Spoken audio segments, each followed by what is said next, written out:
ये सिर्फ एक विधानसभा नहीं, ये वो जमीन है जहां संघर्ष की गूंज आज भी हवाओं में तैरती है, जहां हर सुबह किसान सूरज से पहले जागता है और हर शाम चौपालों पर लोकतंत्र की परिभाषा गढ़ी जाती है। रानीगंज एक ऐसा नाम जो सिर्फ नक्शे पर नहीं, लाखों दिलों में दर्ज है। यहाँ की मिट्टी ने स्वतंत्रता संग्राम सेनानियों के कदमों को महसूस किया है और इसने हर सत्ता को आईना दिखाने का हौसला रखा है। बेलकरनाथ धाम की घंटियों से लेकर शिवगढ़ के गांव तक हर कोना साक्षी है उस उम्मीद का जो जनता अपने जनप्रतिनिधियों से लगाए बैठी है। यहाँ चुनाव सिर्फ जीत हार नहीं होता, यहाँ हर वोट, हर आहट जनता की पीड़ा, आशा और आत्मसम्मान की पुकार होती है। रानीगंज विधानसभा, जहाँ लोकतंत्र सिर्फ एक प्रक्रिया नहीं, एक परंपरा है, एक भावना है, एक आत्मा है इस प्रदेश की। आइए हिमांशु मिश्रा के साथ आप पूरी स्क्रिप्ट को जानिए, रानीगंज की भौगोलिक स्थिति को जानिए।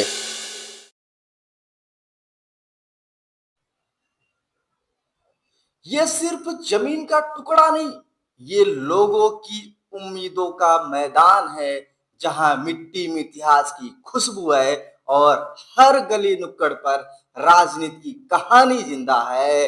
नाम इसका रानीगंज है। रानीगंज अपने आप में अद्भुत अद्वितीय विधानसभा है। रानीगंज उत्तर प्रदेश के प्रतापगढ़ जिले में स्थित एक विधानसभा क्षेत्र है जो पूर्व में बीरापुर के नाम से जाना जाता था। इसकी सीमा चारों तरफ से विभिन्न राजनीतिक प्रभाव वाले इलाकों से घिरी हुई है। रानीगंज पूर्व में बीरापुर कांग्रेस को छोड़कर कभी किसी को अपना गढ़ नहीं बनाई। मैं बात करूंगा पूर्व में तो प्रतापगढ़ सदर, पश्चिम में विश्वनाथगंज, उत्तर में लीलापुर, दक्षिण में प्रयागराज का इसका बहुत जबरदस्त प्रभाव है। रानीगंज अपने आप में अद्भुत है। पूर्व में बीरापुर, यहां सिर्फ कांग्रेस का दबदबा रहा। सई नदी यहां से कल कल बहती है, लेकिन सरकारी योजनाएं यहां बहती नहीं बल्कि अटकती हैं। यह जमीन गंगा गोमती की दोआब में है, अत्यंत उपजाऊ है, पर राजनीतिक रूप से बहुत ही उपेक्षित है। जबकि रानीगंज कृषि प्रधान क्षेत्र है, जहां का प्रमुख व्यवसाय कृषि है। यहां से लखनऊ, रायबरेली और प्रयागराज जैसे शहर पास में है। लेकिन ये नजदीक तो है, लेकिन कभी भी विकास में कभी तब्दील नहीं हो सकी। जिस तरीके से प्रयागराज विकसित है, जिस तरीके से लखनऊ विकसित है, उस तरीके से रानीगंज विधानसभा, मतलब हम कह सकते हैं प्रतापगढ़ विकसित नहीं है। प्रतापगढ़ बिल्कुल विकसित नहीं है। उसी प्रतापगढ़ के अंदर आते हैं रानीगंज। अगर आप प्रतापगढ़ से वाराणसी की तरफ ट्रेन से जाएंगे या वाराणसी से प्रतापगढ़ आप ट्रेन से आएंगे तो आपको एक मां बाराही धाम स्टेशन मिलेगा जो रानीगंज कहलाता है। पूर्व में इस स्टेशन का नाम दादूपुर रेलवे स्टेशन था, लेकिन राजनीतिक नेताओं ने इस स्टेशन का नाम बदल के मां बराही धाम कर दिया। कहा जाता है रानीगंज का नाम किसी रियासत की रानी पर पड़ा था। ब्रिटिश काल से लेकर अब तक यह क्षेत्र सामाजिक आंदोलनों और ग्रामीण संघर्षों का गवाह रहा है। अब बराही देवी उस स्टेशन का नाम क्यों पड़ा, मैं आपको बता रहा हूं। यहां पर मां बराही का ऐतिहासिक, पावन, पौराणिक, पवित्र धाम है, जहां श्रद्धा तो आती है पर सरकारी योजनाएं। आप 5 साल पहले, 10 साल पहले अगर आप पहुंचे होंगे मां बराही धाम पर, जैसी स्थिति तब थी वैसी ही स्थिति अब भी है, लेकिन कुछ भी नहीं बदला। अगर बदला तो विधानसभा में रानीगंज का नेतृत्व करने वाला बदला, लेकिन क्षेत्र नहीं बदला, क्षेत्र का विकास नहीं बदला। जैसे पहले धूल उड़ते थे, नालियां बिजबिजाती थी, उसी तरीके से अब पर भी है। महाभारत कालीन तालाब है रानीगंज के अंदर, पर जनता को आज भी टंकी से पानी नहीं मिलता। मिलता कब है? कुछ दिनों के लिए मिलता है, उसके बाद मिलता ही नहीं है। रानीगंज सच में पौराणिक और धार्मिक रूप से विकसित होने के बावजूद कभी इसका पूर्णतः विकास नहीं हुआ। रानीगंज का समाज विविध जाति संरचनाओं में बटा हुआ है।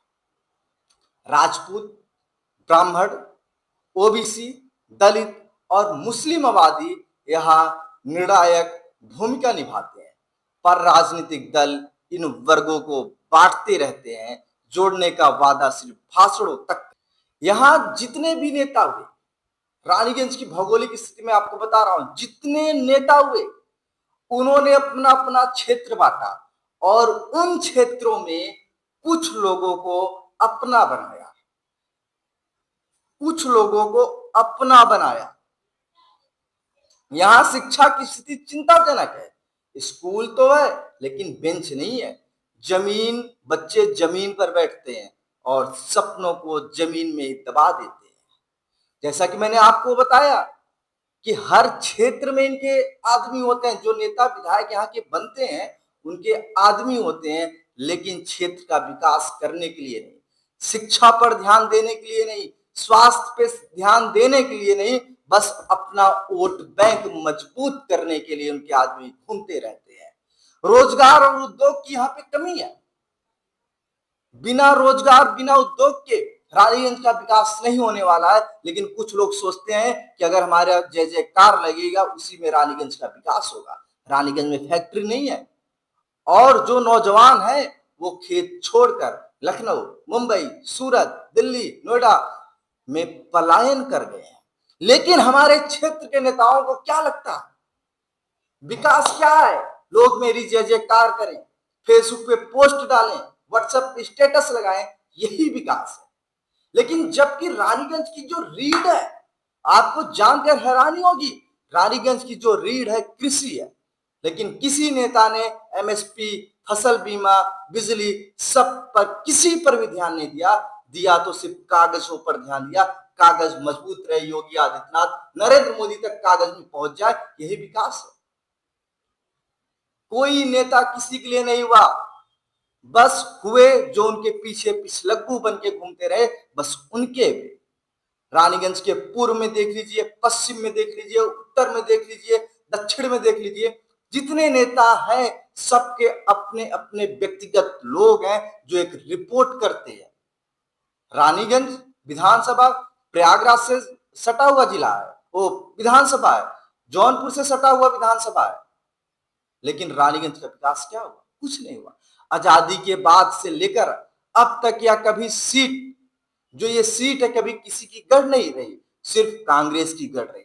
लेकिन यहाँ पे सपा, बसपा ने अपने जमीन को मजबूती के साथ बनाया और भाजपा ने भी इस सीट पे अपनी जमीन को मजबूती के साथ बनाया। लेकिन रानीगंज अब पे भी उपेक्षित रहा। लोगों ने विकास के वादे बहुत किए लेकिन विकास नहीं किए। सही नदी बहती है, उपजाऊ जमीन है, लेकिन क्या मतलब? कोई मतलब नहीं है। नेता बदले पर हालात नहीं बदले। अब जनता सवाल पूछ रही है, आपका विकास कहां गया? तो लोग दिखाते हैं, जो केंद्र की योजनाएं होती हैं, जो राज्य की योजनाएं होती हैं, उनको दिखाती हैं। अब पूछना चाहिए, आपने अपनी निधि से क्या किया? कुछ नहीं किया। कहां गए आपका विकास? क्यों नहीं दिखती कोई फैक्ट्री? क्यों है स्कूल में खाली कमरे? क्यों है हर साल एक नए वादा और पुराना वादा धोखा क्यों बन जाता है? अब रानीगंज बोलेगा, अब रानीगंज बोलेगा। रानीगंज में 3-3 ब्लॉक हैं, शिवगढ़, गौरा, बेलखरनाथ धाम, ये कुछ क्षेत्र आते हैं। रानीगंज का विकास क्यों नहीं हो रहा? बस पोस्टर बैनर पे रानीगंज का विकास होता है, सोशल मीडिया पे रानीगंज का विकास होता है। रानीगंज की जनता पूछेगी क्यों नहीं होता? क्योंकि जब जनता जागती है तो सत्ता कांपती है। ये सिर्फ एक रिपोर्ट कार्ड, एक एपिसोड मैं आपको नहीं बता रहा हूं, यह एक आंदोलन की शुरुआत है। रानीगंज की मिट्टी ने इतिहास भी देखा है।